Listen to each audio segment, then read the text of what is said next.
Hello students, कैसे हैं आप सब लोग? बढ़िया, चलिए बहुत अच्छी बात है। आइए आज की क्लास स्टार्ट करते हैं। आज की क्लास में जो हमारा टॉपिक रहेगा वो कैपिटल एडजस्टमेंट है। रिटायरमेंट में जो कैपिटल एडजस्टमेंट होती है वो किस तरीके से करते हैं। रिटायरमेंट में दो तरह की कैपिटल एडजस्टमेंट है। इसकी एक वीडियो मैं पहले आपके लिए कर चुका हूँ। ये सेकंड कैपिटल एडजस्टमेंट की वीडियो है। इसमें हम पार्टनर्स रिटायर जब होता है तो जो उसकी सेकंड कैपिटल एडजस्टमेंट होती है उसको करना सीखेंगे। तो चलिए आइए वीडियो स्टार्ट करते हैं।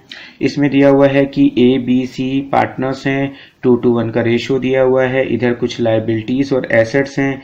नीचे लिखा है सी रिटायर हो रहा है, बिल्डिंग की वैल्यू इंक्रीज हो गई है, मशीन की वैल्यू रिड्यूस हो गई है। मेन जो कैपिटल एडजस्टमेंट है मैं वो आपको आइडेंटिफाई करा देता हूँ। इसमें लिखा है टू पे ऑफ सी को पे करने के लिए ए भी पैसे लेकर आएंगे, इस तरीके से कैश लेकर आएंगे so that their capital adjusted in new profit sharing ratio. यानी सी को पे करने के लिए ए और बी पैसा लाएंगे इस ढंग से कि उनकी capital new profit sharing ratio में एडजस्ट हो जाए। क्वेश्चन में हमें न्यू रेशियो दिया है और गुडविल ऑफ द फर्म दी हुई है। आइए सबसे पहले मैं आपको गुडविल ट्रीटमेंट समझा देता हूँ। कुछ स्टूडेंट को गुडविल ट्रीटमेंट को लेकर थोड़ा बहुत डाउट रहता है, तो सबसे पहले मैं आपको गुडविल ट्रीटमेंट ही करके दिखाता हूँ इस क्वेश्चन में। देखिए, गुडविल ट्रीटमेंट के लिए हम क्या करते हैं रिटायरमेंट में हम गेनिंग और सेक्रीफाइसिंग रेशियो कैलकुलेट करने के लिए new ratio minus old ratio का कंसेप्ट फॉलो करते हैं। ए बी और सी, ए बी सी का ओल्ड रेशियो क्या था? 2:1। मैं पेन चेंज कर लेता हूँ। टोटल सम कितना आ रहा है इसका? 5। और इनका कौन रिटायर हुआ है? सी। न्यू रेशियो क्या दिया हुआ है? 3 और 2, दोनों का सम कितना आ रहा है? 5। सबसे पहले चेक करिए कि क्या दोनों की डिनोमिनेटर बराबर हैं। हाँ सर बराबर हैं। अगर डिनोमिनेटर बराबर है तो क्वेश्चन आपके लिए सच में बहुत ईजी है। 3 में से 2 जाएंगे तो इसको 1 पार्ट का गेन हुआ है, यानी 1/5 पार्ट का इसको गेन हुआ है। और 2 में से 2 घटाएंगे तो 0, यानी बी को कुछ भी गेन नहीं हुआ। सी के रिटायरमेंट हुआ है तो सी के रिटायरमेंट पर उसके जाने से जो भी गेन हुआ है वो सिर्फ किसको हुआ है? ए को। तो रिटायरमेंट के टाइम पर सी को जो भी गुडविल मिलेगी वो उसे कौन देगा? ए देगा। टोटल गुडविल कितनी दी हुई है? 1 लाख रुपए की। 1 लाख का 1/5 निकालेंगे तो कितना निकल कर आएगा? 20,000 रुपए।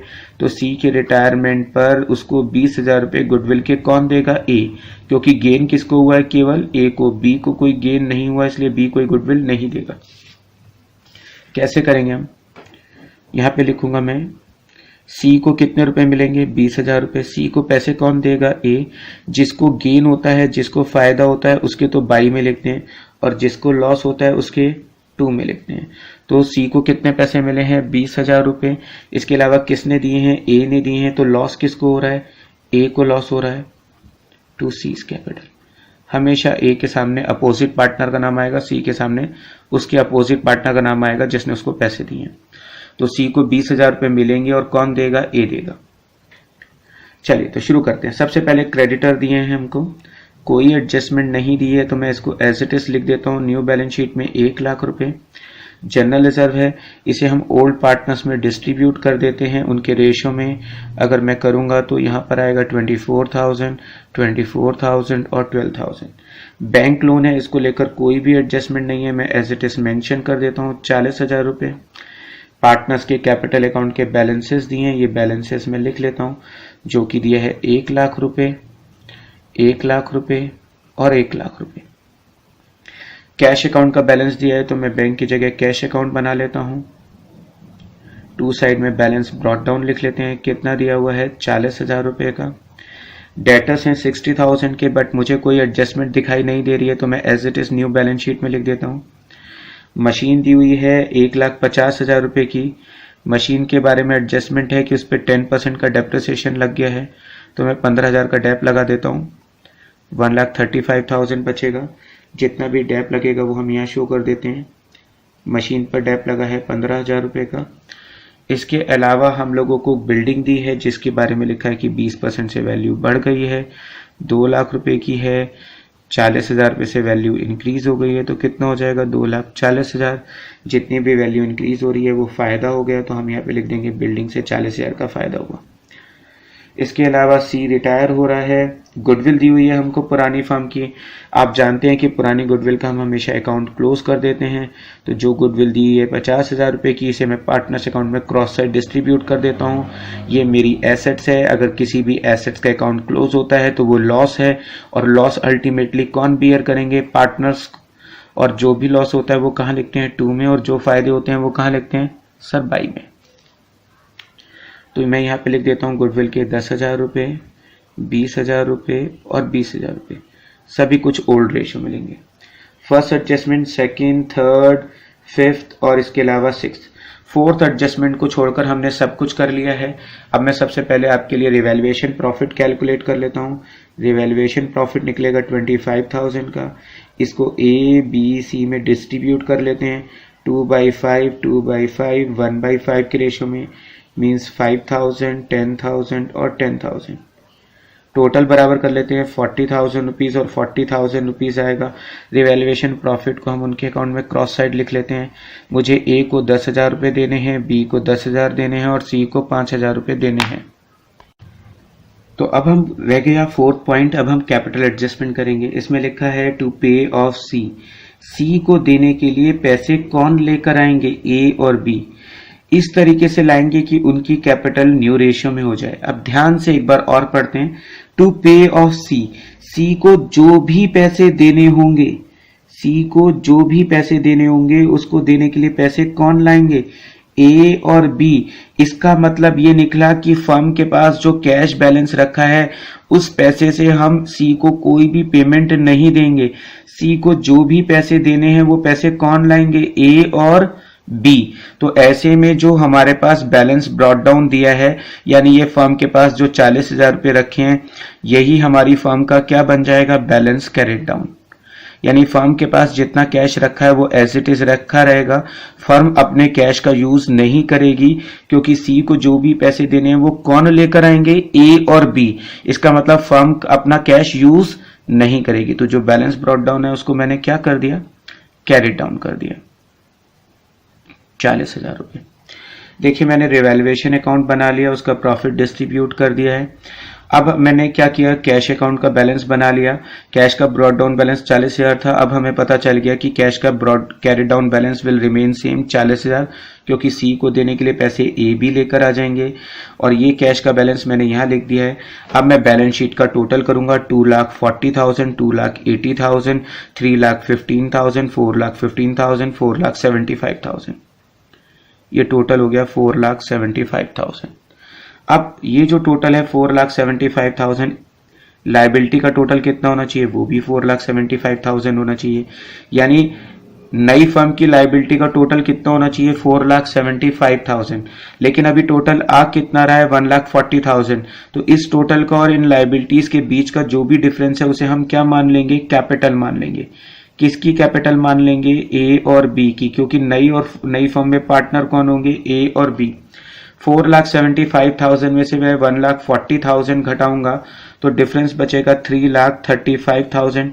तो नई फर्म में ए और बी की कैपिटल कितनी होगी? 3,35,000।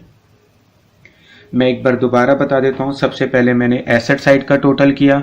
एसेट साइड के टोटल को मैंने लायबिलिटी साइड में रख दिया, क्योंकि दोनों साइड बराबर होती हैं। 4,75,000 में से मैंने आउटसाइड लायबिलिटी घटा दी, तो मेरे पास क्या निकल कर आ गई? कैपिटल। नई फर्म में पार्टनर कौन होंगे? ए और बी। उनका रेशियो है 3/5, 2/5। तो इस कैपिटल को मैं इस रेशियो में डिवाइड कर देता हूं। करेंगे तो हमारे पास निकल कर आएगा 0,004। ये इसकी कैपिटल आ जाएगी और इसकी कैपिटल निकालेंगे तो 2,01,000। लीजिए ये मैंने इनके रेशियो में बांट दिया। जो भी नई कैपिटल निकली है उसको हम यहाँ पे लिख देंगे टू बैलेंस कैरिड डाउन के नाम से। यानी ए और बी की कैपिटल कितनी होनी चाहिए? 2,01,000 रुपीज और 1,34,000। ये नई फर्म में ए और बी की कैपिटल होनी चाहिए। अब हम क्या करेंगे? जो भी डिफरेंस बचेगा वो हम कैश अकाउंट में डाल देंगे। कैसे डालेंगे देखिएगा। 1,20,000, 1,32,000, 1,37,000, यानी इसका टोटल आ रहा है 1,37,000। सी का टोटल है 1,37,000, उसके 10,000 रुपये हमने लेने हैं और हमें देने हैं 1,37,000। मीन्स जो भी डिफरेंस बचेगा वो मैं उसको कैश करके पे कर दूंगा। कितना डिफरेंस बचेगा 1,27,000 का, वो मैं यहाँ लिख दूंगा कि सी को हमने कितने पैसे दिए हैं 1,27,000 रुपीज़। अब इसका सम कर लेते हैं, तो इसका सम आ रहा है 1,34,000, यानी इसकी कैपिटल कितनी है 1,34,000, बी की कैपिटल कितनी है 1,34,000, जबकि इसकी कैपिटल कितनी होनी चाहिए 1,54,000। तो ऐसे में बी को कितने पैसे का कैश लाना पड़ेगा 1,54,000 माइनस 1,34,000, तो बी को 20,000 रुपीज लाने पड़ेंगे ताकि उसकी कैपिटल कितनी हो जाए at the end 1,34,000। B will bring 20,000 so that his capital become 1,34,000. 2,01,000, 2,41,000। A की कैपिटल 2,41,000 होनी चाहिए, जबकि अभी है कितनी 1,34,000 रुपीज। इट मीन्स कितने पैसे A को लाने पड़ेंगे, इसमें से सब्ट्रैक्ट कर देते हैं 7,000 रुपीज।